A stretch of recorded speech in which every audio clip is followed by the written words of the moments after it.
আজি আপোনালোকলৈ লৈ আহিছোঁ মই এটা নতুন ৰেচিপিটো হৈছে মই আজি দৈ দি আপোনালোকক ভেন্দিৰ ৰেচিপি এটা বনাই দেখুৱাম। একদম সিম্পল ৰেচিপি আৰু বনাওঁতে বেছি কষ্ট নহয়। আশা কৰোঁ আপোনালোকৰ এই ৰেচিপিটো ভাল লাগিব চাই। আপোনালোকে মোৰ এই ৰেচিপিটো সম্পূৰ্ণ চাব আৰু ৰেচিপিটো মই কেনেকৈ বনাইছোঁ তেতিয়া আপোনালোকে গম পাব মই ৰেচিপিটো কেনেকুৱাকৈ বনালোঁ।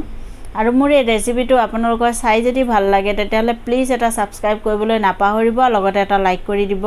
আৰু বেছি দেৰি নকৰি আহক এতিয়া ৰেচিপিটো আমি আৰম্ভ কৰোঁ। আজি মই এনেকৈ ভেন্দিৰ এটা চব্জি বনাই দেখুৱাম। ভেন্দি মই এনেকৈ ধুনীয়াকৈ কাটি ধুই লৈছোঁ আৰু চাওক মই ইয়াৰ ভিতৰখন এনেকৈ মই ফালি লৈছোঁ। এনেকৈ ফালি লৈছোঁ মানে এনেকৈ গোটেইখিনিয়ে মই ফালি লৈছোঁ। এনেকৈ ফালি ল'লে ইয়াৰ ভিতৰত ধুনীয়াকৈ মছলাখিনি সোমাই যাব। আৰু এতিয়া মই গেছত এনেকৈ কেৰাহী বহাই লৈছোঁ। কেৰাহী মোৰ গৰম হৈ গৈছে, দি আছোঁ মই মিঠাতেল দি মই আজি বনাম। তেল মোৰ গৰম হৈ গৈছে, এতিয়া মই এই ভেন্দিখিনি এই তেলত ভাজি ল'ম।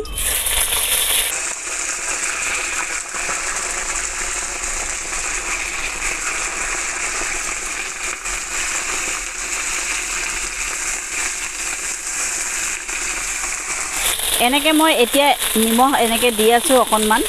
নিমখ দি এইখিনি মই আকৌ ভালকৈ লৰাই ল'ম। নিমখ দি ভাজিলে মানে ইয়াৰ ভিতৰত গোটেই ধুনীয়াকৈ নিমখখিনি ইয়াত সোমাই যায়, সেইটো কাৰণে মই ইয়াত অকণমান নিমখ দি ভাজি লৈছোঁ। এনেকৈ মোৰ ভেন্দিখিনি ভজা হৈ গ'ল। ভেন্দি মোৰ ভাজোঁতে ধুনীয়া কোমল হৈ গৈছে। এনেকৈ মোৰ কোমল হৈ গ'ল আৰু এইখিনি মই এতিয়া নমাই ল'ম।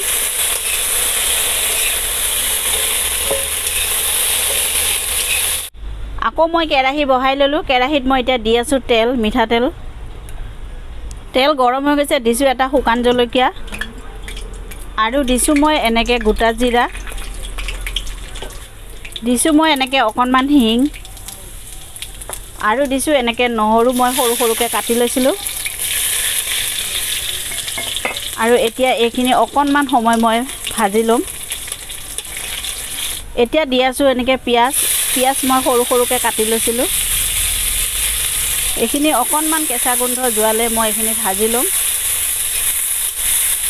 এনেকৈ মোৰ পিঁয়াজ ভজা হৈ গ'ল। দি আছোঁ মই এনেকৈ বিলাহী মই দুটা কাটি লৈছিলোঁ আৰু দিছোঁ মই এনেকৈ কেঁচা জলকীয়া আৰু দিছোঁ অকণমান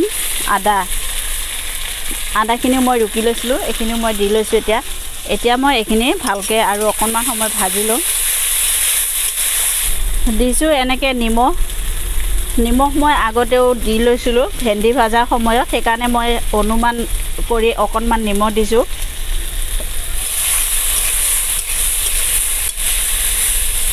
হালধি পাউডাৰ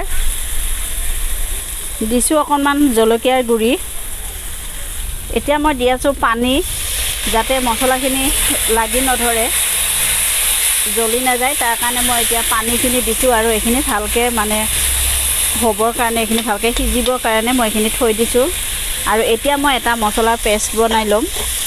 যিহেতু মই আজি দৈ ভেন্দি বনাম, তাৰ কাৰণে মই লৈ আছোঁ এনেকৈ দৈ মই লৈছোঁ আধা কাপ আৰু দি আছোঁ মই এনেকৈ ধনিয়া পাউডাৰ আধা চামুচ, দিছোঁ মই জিৰা পাউডাৰ আধা চামুচ, দিছোঁ এনেকৈ মেথি পাত 1 চামুচ আৰু দিছোঁ এনেকৈ জলকীয়াৰ গুড়ি 1 চামুচ। ৰেষ্টুৰেণ্টৰ নিচিনা যিহেতু মই আজি বনাই আছোঁ, তাৰ কাৰণে টেষ্টি হোৱাৰ কাৰণে মই দি আছোঁ এনেকৈ চপ মই পাউডাৰ গুড়ি কৰি লৈছিলোঁ, এইখিনি দি লৈছোঁ। এনেকৈ দিলে মানে খাবলৈ খুব ভাল লাগে। আৰু এতিয়া মই এইখিনি ভালকৈ মিক্স কৰি ল'ম। এনেকৈ মই ধুনীয়াকৈ মিক্স কৰি লৈছোঁ চাওক। আৰু এনেকৈ চব্জিখিনি বনালে খুব ভাল লাগে, একদম হোটেলৰ নিচিনা, ৰেষ্টুৰেণ্টৰ নিচিনা লাগে খাবৰ কাৰণে। আজি মই তেনেকৈ আপোনালোকক বনাই দেখুৱাই আছোঁ এই দৈ আৰু ভেন্দি। এনেকৈ চাওক মোৰ মছলাখিনি ভজা হৈ গ'ল। মছলা একদম ধুনীয়াকৈ ভজা হৈ গৈছে। ইয়াৰ গাত একদম ধুনীয়াকৈ তেলবিলাক ওপৰলৈ ওলাই আহিছে আৰু মই এতিয়া গেছৰ জুই কমাই দিম। এইখিনি কম কৰি দি এইখিনি অকণমান সময় ঠাণ্ডা হোৱাৰ কাৰণে মই ৰাখি দিছোঁ, যাতে ইয়াত দৈখিনি মই যিহেতু মছলাৰ পেষ্ট এটা বনাই ৰাখিছিলোঁ, এইটো যাতে দিয়াৰ লগে লগে ফাটি নাযায়, তাৰ কাৰণে মই এইখিনি গেছৰ জুই একেবাৰে কমাই লৈছোঁ। আপোনালোকে পাৰিলে বন্ধ কৰি ল'ব পাৰিব। এনেকৈ মোৰ ঠাণ্ডা হৈ গ'ল চাওক। আৰু এতিয়া মই আগত যে এনেকৈ বনাই ৰাখিছিলোঁ দৈ আৰু মছলা দি গোটেইখিনি মই ইয়াত এতিয়া দি দিম। মই এইখিনি ভালকৈ মিক্স কৰি ল'ম। আৰু মই এই বাতিটো ধুই অকণমান পানী ইয়াত দি দিছোঁ। এতিয়া গেছৰ জুই বেছি কৰি দি এইখিনি ভালকৈ মই ধুনীয়াকৈ ভাজি ল'ম। 5 মিনিট মই মছলাখিনি ধুনীয়াকৈ ভাজি ল'লোঁ। মছলা মোৰ ভজা হৈ গৈছে আৰু মই দি আছোঁ এনেকৈ যে আগতে মই ভেন্দিখিনি ভাজি ৰাখিছিলোঁ এইখিনি মই দি লৈছোঁ। এতিয়া ইয়াত দি মই এইখিনি ভালকৈ মিক্স কৰি ল'ম।